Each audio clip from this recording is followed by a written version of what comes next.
ஆண்டவர் நம்மிடத்தில் எதிர்பார்க்க 2 காரியங்களை நாம் அறிந்து கொள்ள போகிறோம். நீதிமொழிகள் 23வது அதிகாரம் 26வது வசனம்.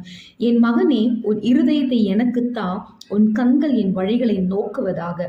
ஆண்டவர் முதல் கேட்கிறார், உன் இருதயத்தை எனக்கு தா. இருதயத்தை தா என்பது முழு இருதயத்தோடு அவரை நேசிப்பது, அவரை அன்போடு கூட அவரோடு இருக்கிற அந்த உறவு ஆண்டவர் நம்மிடத்தில் எதிர்பார்க்கிறார்.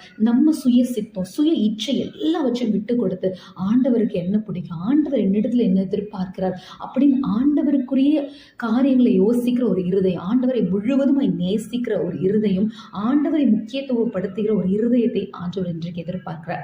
2வது காரியம், ஆண்டவருடைய வழிகளை நோக்குவது என்பது தேவ சித்தம், தேவ ராஜ்யத்துக்குரிய காரியத்தை வந்து இயேசு முழுவதுமாய் செய்தார். அதுபோல் அவருடைய வழி சத்தியமும் உண்மையும் இரக்கமும் நிறைந்த ஒரு வழியில் நாம் நடப்பதை தான் ஆண்டவரின் இடத்தில் இந்த நாளிலே நம்மிடத்தில் எதிர்பார்க்கிறார். ஆமென்.